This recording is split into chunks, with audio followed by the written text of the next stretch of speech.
Welcome to Superconnections. I am your host, Jennifer K. Hill, helping you with the golden triangle of connection, where you will superconnect to yourself, others, and your purpose. Join me each week as I will share from some of my favorite tips and tools for superconnecting, and I'll bring in some of my favorite friends and thought leaders to help support you on your journey to superconnecting to the life of your dreams.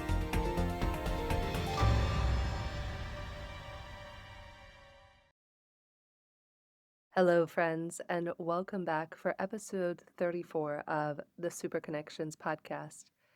I'm sad to say, but also happy that we've been on this journey together for 34 episodes, that this will be our final episode. And in fact, I'd love to dedicate it to my longtime business partner and dear friend, Julian Adler, who has been with me through thick and thin, helped me build my current company, OptiMatch, and recently passed away as of the week of the recording of this episode. So it's in his honor that we will complete this show, and I'm so excited to bring you a very special final guest. I wouldn't have it any other way. And in Julian's honor, we'll be starting a new podcast next year on AI and consciousness, so tune back into the channel for more details on that. Without further ado, I'd love to introduce you to today's guest, Lee Banister. He's a transformation and human potential expert who helps people rewire the subconscious patterns that hold them back and unlock the confidence, freedom, and success they were born for. With more than 20 years of experience and 10,000 plus hours of coaching, as well as a science-backed system for rapid change, Lee helps entrepreneurs, leaders, and everyday people eliminate fear, dissolve self-doubt, and create results that feel as good on the inside as they look on the outside. Lee, I'm so grateful that we were introduced and that we get to share your wisdom on how we can all super connect to ourselves, others, and our purpose. Thank you for being here. Thanks so much for that beautiful welcome and delight to be here. Thank you, my friend. Let's talk about this. It's very apropos that this is our final episode and that my business partner just passed, because he was the one who first set me on this journey about 13, 14 years ago of self-discovery. And for any of you out there who have never hired a business coach or a mentor, it is life-changing when you have somebody to mirror back to you, maybe the shadow parts, the parts of yourself you don't know. And that's really what a great coach does, is you listen deeply, Lee. And so begin to tell us a little bit about your journey. How did this become your life's work? Yeah, that's really interesting. How it became my life's work was I was, I guess before I talk about that, I guess the question we're considering, I just want to share with the listeners right now is, we're talking about success. Is success something that we get? Is it something we achieve, or is it something that we feel like when we have that connection with ourselves? So I think I'd like to begin like just putting that out there while I answer your question, if that makes sense for the listeners. Yeah. So I was about 25 years ago, and I was 25 years old. I'm 51 right now. I walked off stage having performed in front of 8,500 people, and I was delighted. I was enthralled. I was happy. My ego was dancing and skipping around with happiness. And yet another part of me felt like empty. I was like, what is this whispering to me? When that applause fades, or the endorphins, we have these happy chemicals, the endorphins that rush around our body and make us feel great. When they stop doing that, what happens to us? And for me, I just felt like there was a part of me that was just like, is this really it? It didn't feel like success. It felt like I was achieving something on the outside, but somehow in the inside, I wasn't feeling whole enough. And I think that's what can happen to a lot of us, where we go chasing things on the outside, and we're doing the things that we want to achieve, or we think we want to achieve on the outside, but there's something internal. There's something that's saying we're not good enough, or you're not lovable, or this is not enough, or we keep working so hard to try and achieve something. And actually, there's something on the inside that we maybe need to pay attention to. I think that's so beautiful. And I think this is why we come together for this show, is it's what I call the golden triangle of connection. When we connect deeply to ourselves, that allows for connection to others and allows for connection to purpose. And I know that's one of your gifts, Lee, is helping people more deeply come back to themselves. So we're not just chasing the external material, the fame, the fortune, the external likes and applause, but when we can applaud ourselves internally from the inside out, love and cherish and accept ourselves, and look at our limiting beliefs. I'll tell you, I've been doing this work this week since my business partner died 2 days ago. And I Yeah. literally will sit there with my husband and go through a list of emotions, like Google list of emotions. It's like Yeah. he and I are both saying, Yeah. I'm feeling sad. And we're like, actually, I'm feeling upset. I'm feeling scared. And sometimes Yeah. just by bringing your awareness to these things, allow you to have more bandwidth to be with yourself and with other people when we explore the depths of who we really are as humans. Yeah. And what you just said there, I really think is key. Awareness is the essential step in anyone's transformation. For me, it always starts with awareness. Most people don't realize that we have the mind running all these programs and we're literally sleepwalking through life a lot of the time. And it's when we bring awareness to the patterns that we're experiencing, awareness to the language that we're saying to ourselves, awareness of the problem that we're experiencing, because we can't fix a problem that we don't understand that we're having. And a lot of the time, we're literally sleepwalking through life, having 30,000, 200,000 thoughts every day, almost the same thoughts that we're not even aware of, just keeping us stuck, keeping us in the same place. And awareness isn't just an idea, it's a really important concept to help us understand what I like to call sometimes the invisible code that's literally running our life. And there's two parts of that code, the way I say it. The first part is literally like what you were just saying. You're talking about, what am I saying to myself? What is going on? What are my limiting beliefs? And we can hear this language. It's so clear. It's a red flag to where we need to do our work. Like stories like, I'm trying to change, or I should be further ahead, or this is just how I am right now, or I'm not like that. We're literally blocking ourselves from our potentiality all the time with the words that we're using. My favorite one to notice as a red flag to discover within ourselves is to really highlight the words when we say, I'm trying to do this, I'm trying to do that. And sometimes people will say, oh, we just need to stop saying I'm trying and start saying I can. And for me, it's really not, doesn't work that way. We've got to get to the weed and underneath the root of that, because if not, we're just playing with the surface stuff. And if you cut the top of the weed off, then it just keeps coming back. But if we get curious, really lean in, when I say I'm trying, wake up and listen. There's a real clue there.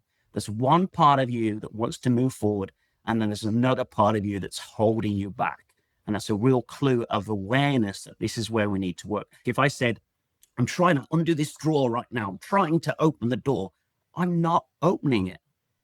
So we've got to wake up, because it really gives us the clues to transform everything when we can actually start listening to our own language, our predicates, our linguistic clues, the voice in our head, the stories that we tell ourselves. They're just stories. They're not true. We're not the code. We're not the limiting beliefs. We're not the voice. We're not even the thoughts. But Mm, we think we are the thinker behind those thoughts. mm. Everything we're telling ourselves is a code, is a lie. It's almost like we went to the Matrix and we just went, oh, I'll have the red pill and don't tell me about the blue one. We have an opportunity to really change everything about ourselves. But like you said, I'm just picking up on awareness. For me, awareness is the essential start. It's where we start. You can look at where you are and where do you want to get to, because the starting point and the destination is going to be different. What do you make of that? So I'm going to play devil's advocate with you on this, and I like to tap into what I hear the audience's concerns, thoughts, considerations Yeah. might be, right? What I hear Beautiful. is that awareness is a luxury, right? This is a conversation that comes up. Oh, that's nice. Yeah, you can pay your bills and you don't have 5 kids and you don't have a parent who's elderly to take care of. You have space for awareness. I don't. I'm like, I have all of X, Y, and Z to do.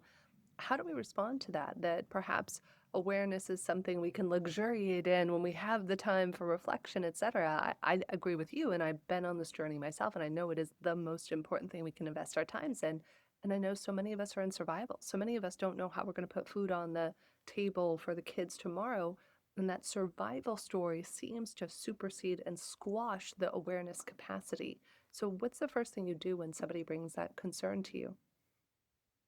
I think the first thing is to recognize that what they're sharing is true for them. That is your truth. That is a lens, or that is a filter that you're actually seeing the world through right now. And to notice that you're the thinker of those thoughts, and what the thinker thinks, the thinker seeks to prove. What the thinker thinks, the thinker seeks to prove.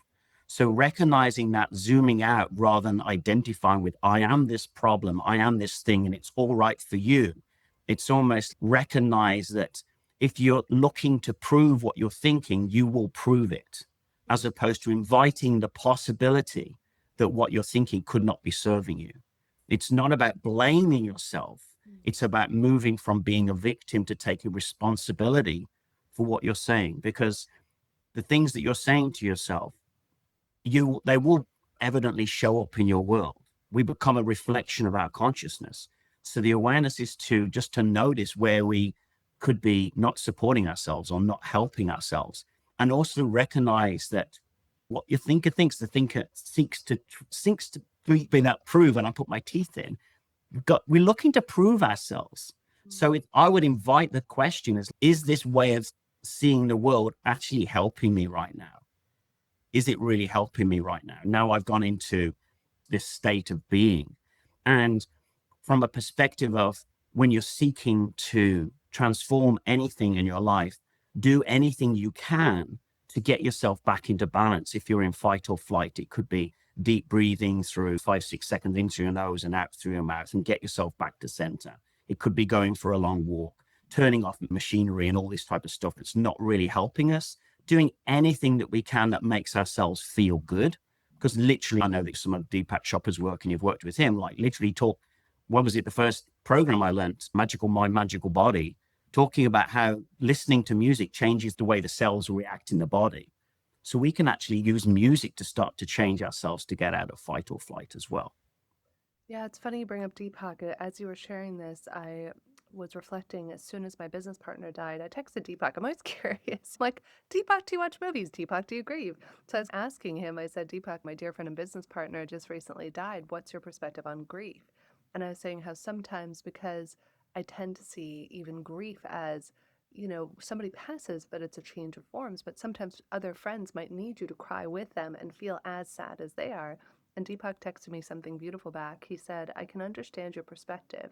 However, any feeling anyone has, including people needing you to feel sad, is from the conditioned mind and therefore normal for them. The awakened self realizes that birth and death are constructs, but may still feel sad. Emotions are based on conditioning, including happiness. Equanimity is a baseline. Up and down are like the weather. And then he goes on to share a little bit about his own experience of grief. But I think that it's just like you said, it's like we have these conditioned ways that our mind is taught this is the right response, this is the wrong response. And the more that we begin to dance with the edges of what we know is possible, we think life is one way. We think life is hard and it's challenging and it's this. But the minute we ask ourselves, could it be something else? What if? Yeah. What if Yeah. life could be different? Yeah, exactly. I think that's the thing with what I was just sharing earlier about, instead of saying I try, start to say I used to, but now I'm whatever, and invite a possibility of that becoming something else. You don't want to lie to yourself and say that you're not something. That's working against the programs here. But inviting the possibility that this isn't stuck, this isn't fixed, there's potentiality, there's possibility, this moment in fixed time isn't me right now. And I think what a lot of us do when we're in that sort of shut down space is we can make a meaning on a feeling. And a feeling is a sensation in the body. And we can say, oh, this means that I'm this, or this means I'm weak, or this means I'm not good enough, or this means I can't do what other people do. And actually, it doesn't mean anything. It doesn't mean anything other than there's a feeling. Their sensations are there. And they may be a protection code or the body's way of simply saying that you're not safe. And what I've discovered, which is fascinating, even after learning 200-300 different techniques to transform things, if we can just lean in to the feeling and not try and run away from it, a lot of the time it will actually dissolve or transmute or fix itself. It's this pressure we're putting ourselves to try and fix something or try and run away from it, instead of thinking that it's just a feeling. And if we can just lean in and say, is there something that you're trying to teach me? Is there something I need to learn about? Is there something I need to let go of? Without trying to change it. That's the key here. When you're doing this work on your own, it's like just noticing it's that amygdala part or that survival part, just trying to protect us. And like another way to think of it is another frame is we must be kind to ourselves instead of chunking up to this level of, oh, I'm not good enough, or I'm not lovable, or I'm not worthy, or this means something else. It doesn't mean any of that. And the way I like to flip it for some of the listeners is it's like wearing a body armor that once kept you safe. And now it's just too heavy to move in. So let's just be kind to ourselves. This would be ridiculous as an idea. We wouldn't go to a piece of armor, a piece of clothing and saying, what's wrong with you? You're useless. You're not good enough. You should sort yourself out. You've been doing this work and read those books. You should be sorted by now. We wouldn't do that to a piece of clothing, yet we're so unkind to ourselves. Be kind to ourselves and say, that piece of clothing, you kept me safe when I needed you, or I love you. Thank you for that. Or I forgive you. Or you could say, I thank you for what you're doing, but I'm stronger now. I'm an adult. I can move forward now. We don't need to judge ourselves or judge the armor. We can just thank those parts of ourselves, those parts when we say trying, we can just thank those parts to realize and recognize that they're just trying to help us. They're just trying to protect us. And if we can recognize these parts of ourselves and we can set them down instead of resisting, we can start to feel more whole without even doing anything. Because when we lean into that feeling and recognize, okay, I'm having a sensation right now. Okay. As opposed to judging it, silently witnessing our feelings can really transmute and change them without actually doing anything. Yeah. And it's amazing how that works. I think I remember reading somewhere, hearing that it takes 90 seconds for the body to process an emotion. And yet, so often we all repress or suppress emotions, and then they wind up showing up as ailments or limiting beliefs or different things that show up in our world. And just as my husband and I were sitting here with this emotions list, I was like, damn, I didn't know there were so many emotions to be had just sitting there and absorbing Yeah. what's there. And is, to your point, is there anything, this emotion, this fear, this feeling, is there just to show me? Even when people have body aches, years ago I had a couple friends who would put their left hand, two different friends actually had tumors on their throat area, and would put their left hand and talk to it. One called her pain in the neck, a friend of mine, Denise, and she talked to it. She was told stage 4 cancer, would die in 6 months. I'm not here giving medical advice. This was just an interesting story of a friend, but she was told that she would die in 6 months, less than that maybe even. And she talked to her throat every day and said, Pin, what are you here to teach me? And it's 20 years later and she's still alive. And I think that's the beauty, is can we just hold gently with kid gloves whatever the feeling, emotion, belief, fear is, and dance with it. And Lee, this is such beautiful wisdom, and I want our listeners to be able to go deeper with you. If they do want to connect with you and learn more about your work and how they too can transmute their limiting beliefs and move from trying to reimagining how they linguistically express themselves and create their worlds, where would they go to do? Okay, I would like to give them a free opportunity to get one of my hypnosis audios. So all they need to do is head down to leebanister.org, email me Lee Banister, lee@leebanister.org, and I provide them with a free 8-minute transformational audio that aligns these parts of our minds together, the primal, the emotional, the logical, brings them together and helps them align in such a way that when we're setting a goal or creating possibility, we're working with all of the mind instead of just a part of ourselves. So we feel like we're more in wholeness rather than in fragmentation. So they can head to my website and or just email me, lee@leebanister.org, and I'll give them as a wonderful gift for just showing up on this wonderful last show of this section of your world. Oh, thank you, Lee. What a gift. I love that we finished this series that we've been doing for almost a year now on limiting beliefs, because I've seen the greatest leaps and bounds, starting with Julian, my dear friend and teacher, who started teaching me about this years ago, from EFT and all the wonderful tools he taught me. It helped me to become the woman I am today. So find your Julian. It might be Lee, it might be his work. And I invite you Yeah. to go deep, find the person who can mirror to you the wholeness, the perfection of your soul, and be able to listen to you and help you see the blind spots that you might not have. So, Lee, thank you for your genius. Thank you for helping so many people in the world. And I think it was Aisha, our mutual friend, who connected us, right? Yeah, that's right. Yeah. That's right. When I connected with Asia, that's how we ended up coming together. And I just want to say, having done the work that I've done and helped people with so many issues, so many of the patterns, so many of the rewritings, a lot of these patterns, even with my own work, have come down to understanding the faulty code, the things that we're telling ourselves, the stories, they are not true. They are not you. And I've recognized something, an important truth, which I invite anyone who's open to it to understand, is that if I can realize that I'm good enough, and I can realize that I'm lovable, and I can accomplish some of my dreams so far, this isn't my truth. This isn't unique to me. This is universal. It exists in the field for everyone. It's quantum, it's infinite. If I can access some of that code, then I know that you can too. Beautiful, Lee. On that note, thank you for being on the Super Connections journey with us. Continue to super connect yourself, others, and your purpose. I'm Jennifer Cahill, and it's been a pleasure to be on this journey with you. Thank you.